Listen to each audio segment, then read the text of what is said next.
Amigos, buenas noches, bienvenidos a las noticias. El presidente de la Asamblea Nacional, César Litardo, acudió a la Corte Constitucional para entregar el paquete de enmiendas a la Constitución. Esto con el fin de limitar al Consejo de Participación Ciudadana y Control Social. Hola, Liz.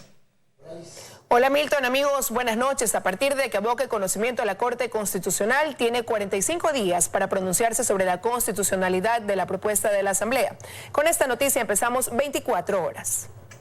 Litardo, acompañado de asambleístas de Alianza País, entregó a la Corte Constitucional su propuesta para enmendar la Constitución. La presentación del documento se realizó de forma reservada. Básicamente lo que propone es de que el Consejo de Participación Ciudadana no sea la entidad que designe las autoridades de control. Ahora la Corte tiene 45 días para emitir un dictamen. Litardo dice además que su propuesta no se contrapone con las ya presentadas por otros sectores. Cada acción tiene su marco, su procesamiento, y en ese sentido se debe tramitar. Así que en ese contexto nosotros también tenemos la libertad democrática, constitucional y legal de poder hacer nuestros procesamientos. Tras la presentación de su pedido, el presidente Litardo se retiró y minutos después llegó el presidente del Consejo de Participación a una visita protocolar. Allí Cruz dejó claro que no está de acuerdo con esas iniciativas. Estoy de acuerdo con la expresión del pueblo ecuatoriano que por 3 ocasiones se ha pronunciado que debe existir un Consejo de Participación Ciudadana y Control Social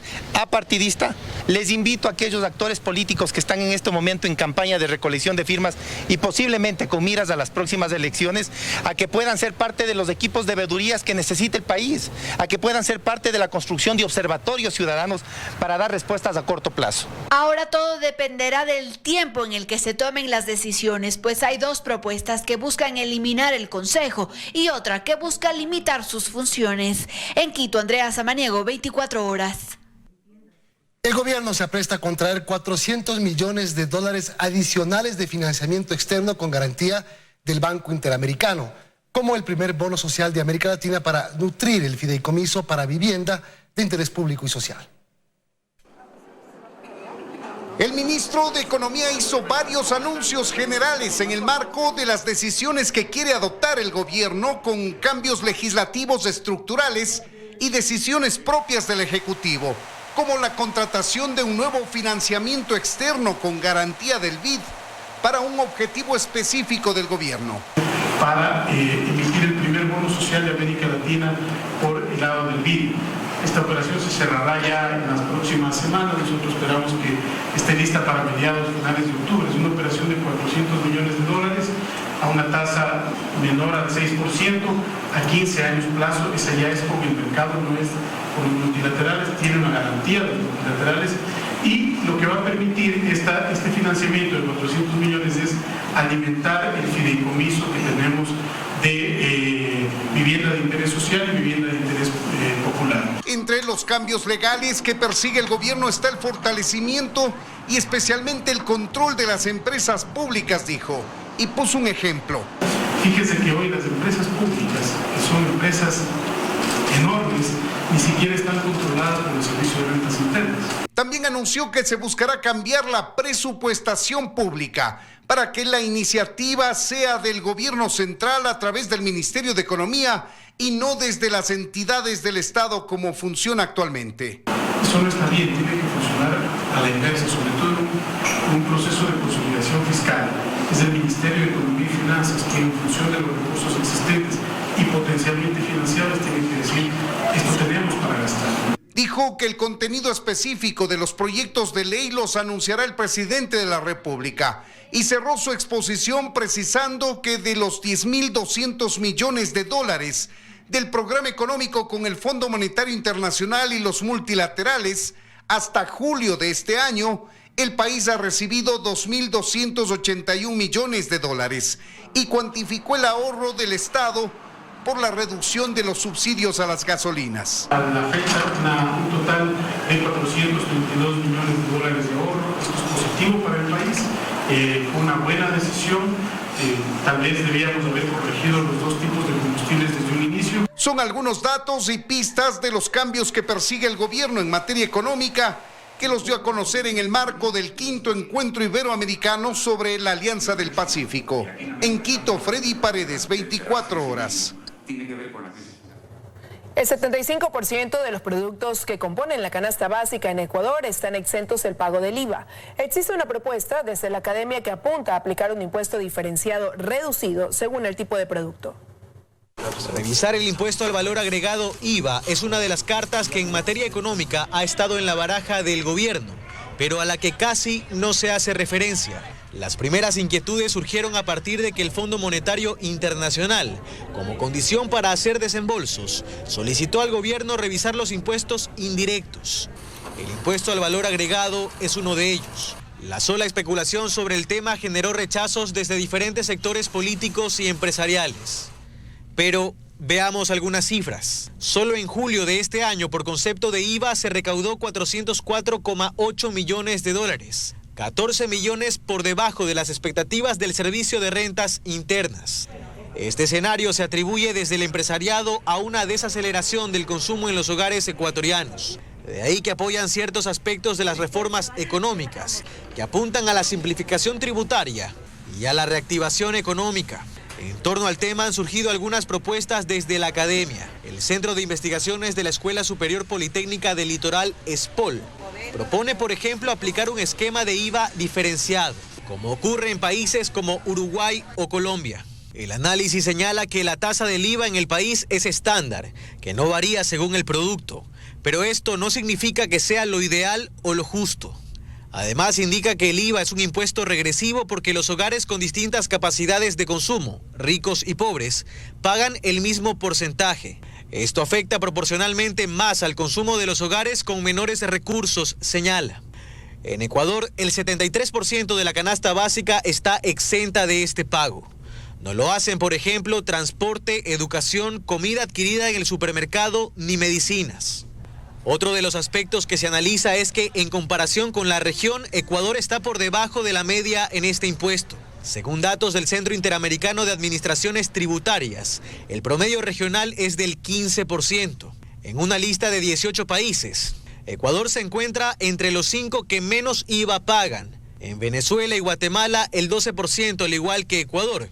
Mientras que en Paraguay y Panamá, 10% y 7% de impuesto al valor agregado, respectivamente. Mientras que Uruguay encabeza esta lista con el 22% de impuesto al valor agregado. Pero por ahora solo hay expectativas, mientras el Ejecutivo prepara las reformas económicas para ponerlas en manos de la Asamblea. En Guayaquil, Carlos Acoto, 24 horas.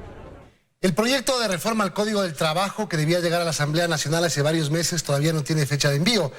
El ministro del ramo, Andrés Madero, dijo que lo entregarán próximamente y explicó parte del contenido.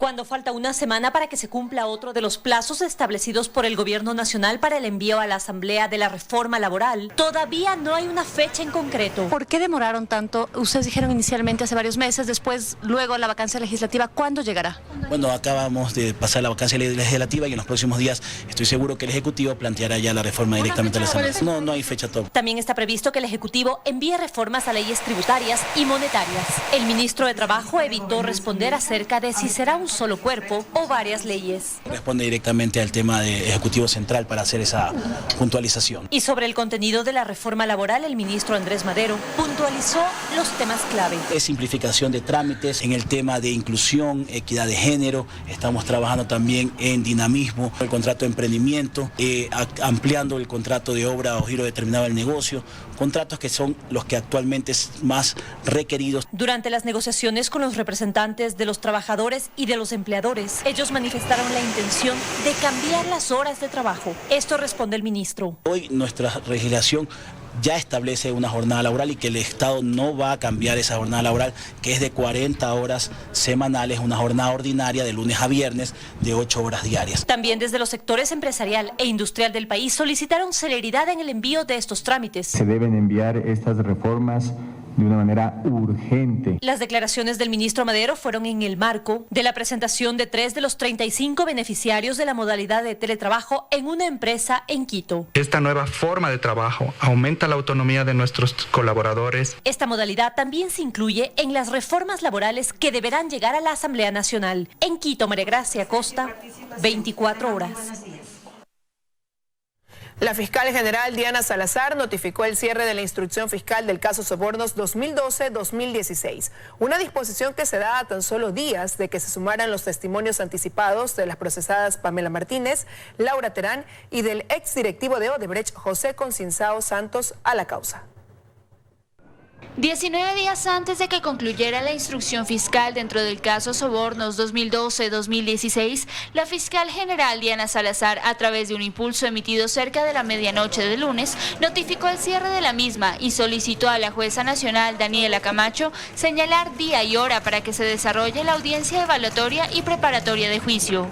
Sí, es sorpresiva, pero es entendible. Parece que hay una preocupación extrema y tendrá sus razones para hacerlo, de precautelar la seguridad de quienes están detenidas por este proceso. Esta decisión llega a solo días de que se desarrolló el testimonio anticipado de la exasesora de presidencia Pamela Martínez y su exasistente Laura Terán, también del exdirectivo de la constructora brasileña Odebrecht en el país, José Concienzao Santos, quien manifestó haber entregado $5,6 millones para la campaña presidencial 2013 y seccional 2014 de Alianza País. Para abogados de los últimos procesados vinculados a la causa, acortar el periodo establecido por la jueza nacional, es decir, hasta el 29 de septiembre, viola su derecho a la defensa.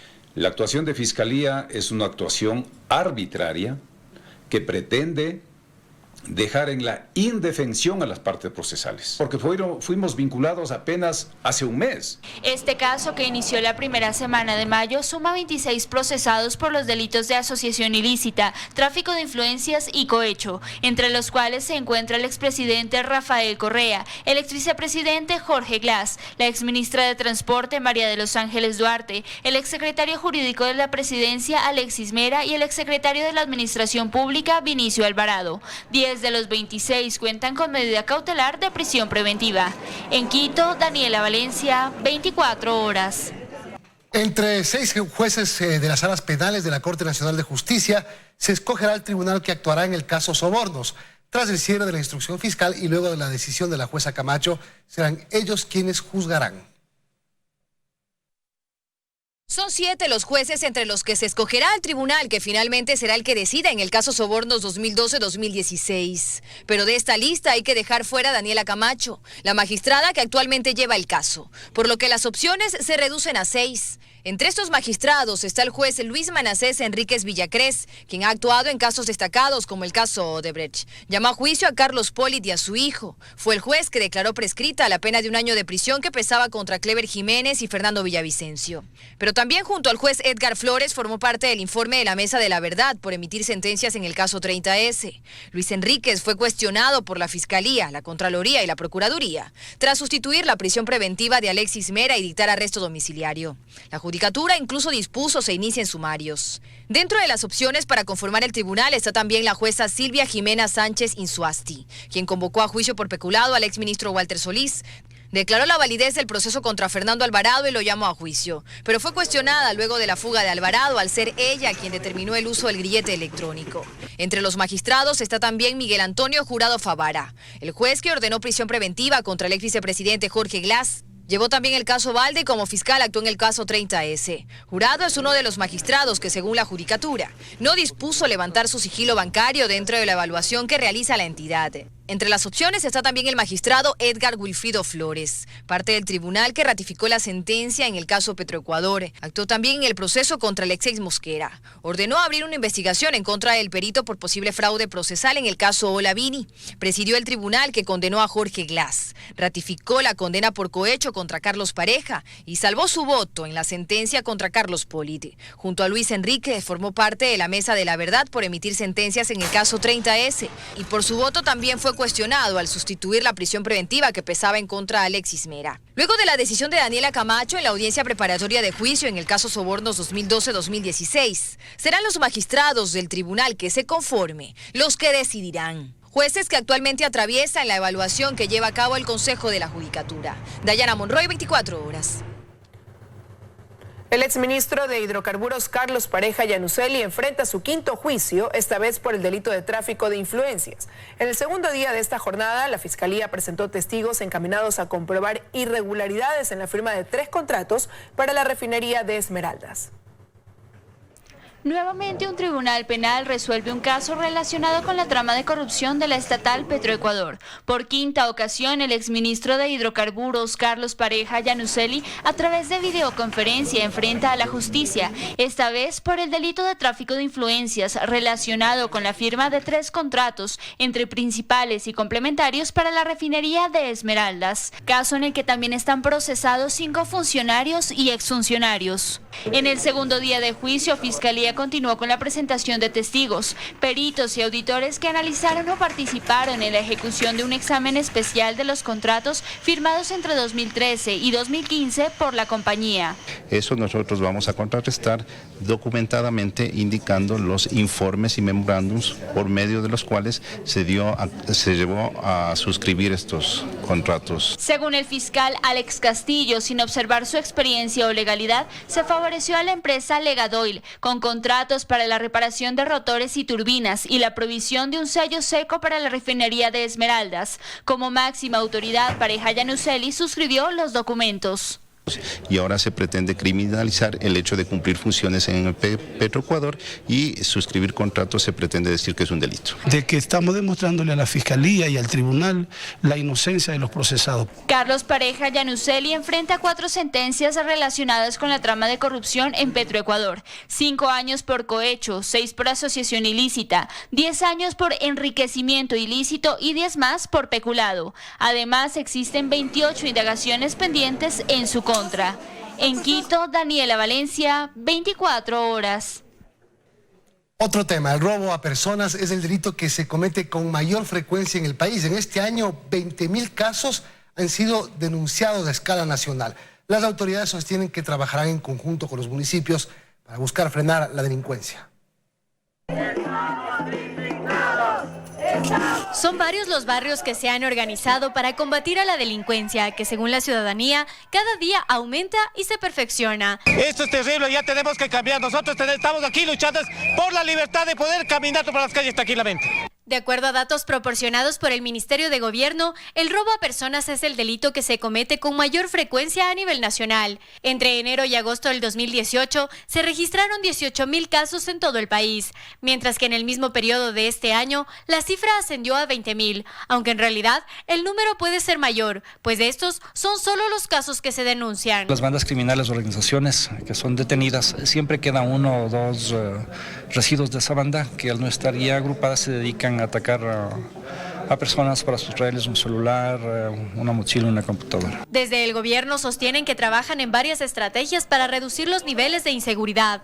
Una de ellas es la firma de convenios con los municipios del país, tal y como se lo hizo con Quito y Guayaquil. Hemos llegado a más de 100 alcaldes, aspiramos hasta, los próximos 2 meses poder socializar nuestro plan a los 221 cantones del país. Además, en lo que va del año, la policía ha desplegado 11 megaoperativos denominados Jaque Mate, con los que se han desarticulado casi un centenar de bandas delictivas. Sin embargo, las autoridades sostienen que su trabajo debe ir de la mano con un adecuado sistema judicial y de rehabilitación. Nosotros no es que buscamos que todas las personas vayan a la cárcel sin justificación alguna, y menos aún buscamos tener una injerencia en el Sistema Nacional de Justicia, pero sí creemos que se puede fortalecer de mejor forma la articulación que existe con el Sistema Nacional de Justicia. Actualmente el Ecuador cuenta con más de 50.000 policías. Solo en Quito, por ejemplo, son más de 4.000 destinados a la seguridad ciudadana. En Quito, Belén Merizalde, 24 horas. Continuamos con más información para contarles que las concesiones de las empresas públicas anunciadas por el gobierno no terminan de concretarse. Para analistas, este tema es fundamental, pues podría ser una de las causas de incumplimiento del acuerdo con el FMI. Como ecuatoriano, ¿quién era la figura frente a la llamada delegación administrativa de las empresas públicas o concesiones? Dejó de formar parte del gobierno ayer. Así lo anunció en su cuenta de Twitter. Pero con la salida de Santiago Cuesta, el futuro trazado para las empresas públicas no se detiene. El proceso va a continuar porque tenemos una necesidad fiscal Eso está acordado con el Fondo Monetario Internacional. Y es que dentro del acuerdo por monetización, es decir, concesiones, constan ingresos de alrededor de 900 millones de dólares. Algo que, tomando en cuenta el mes del año en que nos encontramos, va a ser complicado conseguir para el 2019. Esta precisamente sería una de las causas de incumplimiento del acuerdo. Los hechos van a hacer que sea imposible llegar a una monetización de los activos en el tiempo planeado. Son procesos que toman tiempo y eso va a hacer que en la práctica no se puedan llevar a cabo en los tiempos tan cortos como se espera. Entonces yo creo que al final del día el gobierno va a tener que renegociar con el Fondo Monetario. Precisamente sobre concesiones, Jaime Nebot, líder social cristiano, habló este lunes. Rechazó la venta de las empresas públicas. Es absurdo que se pretenda vender las eléctricas, vender Petroecuador, vender las compañías de comunicación. Lo que se debe hacer no es privatizar, es delegar la administración previo concurso, competido, siguiendo experiencia, exigiendo rentabilidad para el Estado. Alberto Acosta no coincide. Cree que sí se debería hablar de privatización y no solo de delegar la administración de las empresas públicas. Pero eso ya no está en discusión.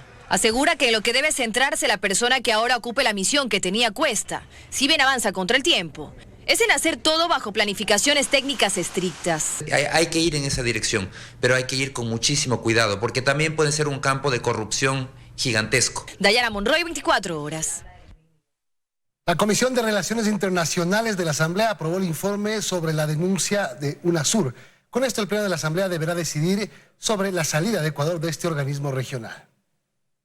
Por favor, señor presidente. Fueron 8 los votos que dentro de la Comisión de Relaciones Internacionales aprobaron el informe que acepta que Ecuador salga de la Unión Suramericana de Naciones. Aseguran que este organismo regional no cumplió con su objetivo. Y cuando se convirtió en un club de amigos de la revolución bolivariana, revolución ciudadana, indudablemente perdió el norte de para lo que se generó UNASUR, y por eso es que de los 12 países, 7 ya han denunciado indudablemente la salida de UNASUR.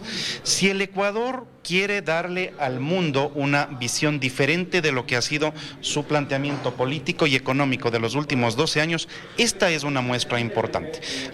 Este informe debe ser sometido a debate en el Pleno de la Asamblea Nacional y, de ser aprobado, será enviado a la Presidencia de la República para que formalice la salida de Ecuador, y desde allí correrían 6 meses. En ese tiempo, según los legisladores, se deben finiquitar algunos detalles, como por ejemplo que el Ecuador cancele $380.000 que le adeuda la UNASUR, y además resolver qué pasará con el edificio ubicado en el norte de Quito. Ahí hay que ver qué es lo que el Ejecutivo va a decidir hacer con ese edificio, y tomando en cuenta de que UNASUR aún no desaparece totalmente. Todo este proceso se realizó tras la decisión del gobierno ecuatoriano de salirse de la UNASUR por estar en acefalía y por la salida de otros países. Sin embargo, no todos los asambleístas de la comisión estuvieron de acuerdo. Desde la Revolución Ciudadana decidieron salirse de la sesión porque, según ellos, este tema fue abordado con ligereza. Como tienen mayoría de votos, entonces simplemente se quiere imponer esa mayoría sin que exista ningún debate. ¿Se ha revisado? ¿Se está cumpliendo los parámetros? Se espera que la siguiente semana el legislativo trate este tema en el Pleno para decidir el futuro de Ecuador en la casi extinta UNASUR. En Quito, Andrea Samaniego, 24 horas. Pese a que la Cancillería señala que los ecuatorianos pueden viajar a 47 países únicamente con su pasaporte, es decir, sin presentar visa, solo a 20 se puede llegar sin hacer trámites adicionales. Para los demás se requiere hacer escala en naciones donde hay que contar con una visa de tránsito.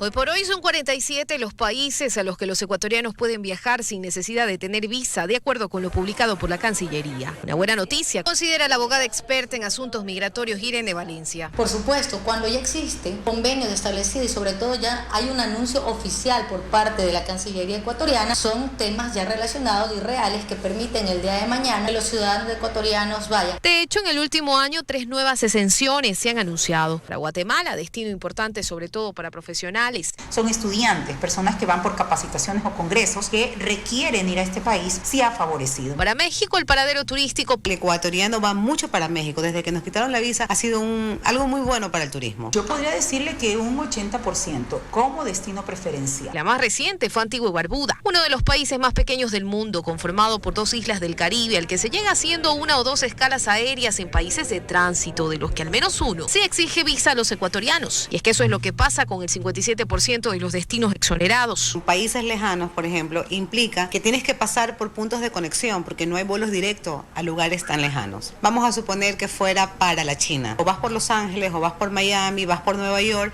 que son países como Estados Unidos requiere una visa impresa en el pasaporte, aunque sea de tránsito. Son 27 los países a los que se llega con escalas en territorios que sí exigen un permiso de tránsito o estadía, que están en Estados Unidos o la Unión Europea. Solo a 5 países se puede llegar con vuelo directo: Colombia, El Salvador, México, Panamá y Perú. Y utilizándolos como escala se puede acceder a otros 15. Estos son Antillas, Holandesa, Argentina, Aruba, Bolivia, Brasil, Chile, Guatemala, Honduras, Jamaica, Nicaragua, Paraguay, República Dominicana, Uruguay, Venezuela e Israel. Eso sí, en algunos casos haciendo periplos extremadamente largos. Y eso se da más que nada en boletos económicos. Se hacer muchas paradas. De ahí que agentes viajeros consideran que Ecuador debe enfocar sus esfuerzos en concretar la exoneración del visado Schengen. De países como Colombia, Perú, ellos no necesitan visa y entran libremente, que es lo que también nosotros aspiramos. Y para ello, en la implementación del pasaporte biométrico. A nivel internacional, podremos nosotros ya ser vistos de la misma forma o del mismo nivel al tener este pasaporte biométrico. Lo que sí reconocen es que en el actual gobierno, la Cancillería ha intensificado sus esfuerzos. Ha hecho un gran trabajo y sobre todo van a permitir nuevos cambios, nueva cooperación internacional. Luisa María Heredia, 24 horas. Más de 1000 extranjeros permanecen en Ipiales, Colombia, a la espera de una respuesta del Ecuador para acceder al corredor humanitario. Su anhelo es llegar a Perú para reencontrarse con familiares, pero no cuentan visa para cruzar por Ecuador. Son 650 niños, mujeres embarazadas y adultos mayores que permanecen en los 6 albergues que posee Ipiales, confiados en un apoyo para la reunificación familiar. No solamente soy yo, somos muchas familias que estamos separadas. Yo tengo 4 hermanos en Perú esperando por mí. Las condiciones son críticas porque los recursos son limitados para atender a los más de 1000 extranjeros que permanecen estancados en el límite fronterizo. Al país del Ecuador le hemos pedido que abra un corredor humanitario para que permita que estas personas puedan hacer tránsito por su país y reunificarse con sus familias.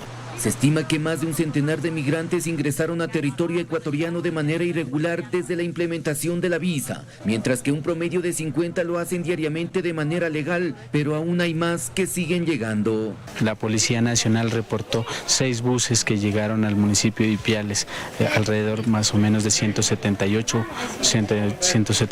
personas. Son 15 días que los extranjeros permanecen tanto en los albergues como en Rumichaca, donde pasan día y noche, pero el cansancio y la desesperación gana terreno. Uno se desespera porque uno va por un futuro para uno y para sus hijos.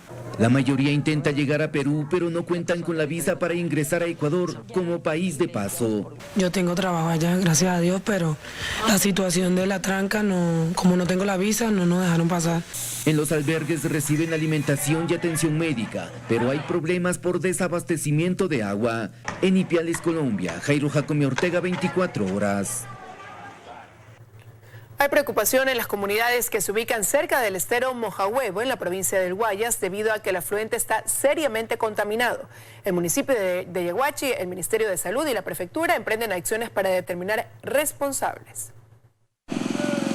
Se encontraron varios peces muertos en sus orillas, y eso indica que la contaminación en el estero Mojahuevo, en la provincia del Guayas, ya no puede ser tomada a la ligera. Tarcisio vive a orillas del afluente hace 40 años y recuerda que antes el panorama era otro. El agua era clarita, hasta se servía a la gente el agua, ahora ya no. Hoy el estero luce así, lleno de basura, entre ella una que otra ave buscando comida, pero es poca la vida que puede haber en sus aguas putrefactas. El olor es insoportable. Es un olor que ya no se soporta. Al parecer es esa agua que cruza ahí por la alcantarilla. La gente que estaba enseñada a bañarse en el río no se puede bañar esta agua cae comezón, todo eso. El estero tiene una extensión de 8 kilómetros y sus aguas se conectan con las del río Bulubulu y el río Taura, por lo que el problema se podría extender a otros cantones de la provincia. Para que eso no ocurra, el Departamento de Ambiente de la Prefectura, el Ministerio de Salud y el municipio de Yaguachi han empezado a hacer inspecciones en las más de 50 empresas que se ubican en las cercanías del estero. Una de las primeras visitadas, esta empacadora de camarón. Es que no es solamente esta compañía, más allá de otros lugares ya el Consejo Provincial tiene indicios de que hay ciertos camales que queman ciertos productos de lo que faenan las reses. Pero las autoridades también señalan a las comunidades por el tratamiento de sus desechos y aguas servidas. Aseguran que se encuentran tras la pista de los responsables y que se emitirán sanciones. Hasta no solucionar bien este problema, hasta no saber dónde existe la falla, es preferible que la gente tenga cuidado. Caminan entonces, dicen, a rescatar un estero que se va muriendo. Con imágenes de Edison Choco, Carlos Acoto, 24 horas.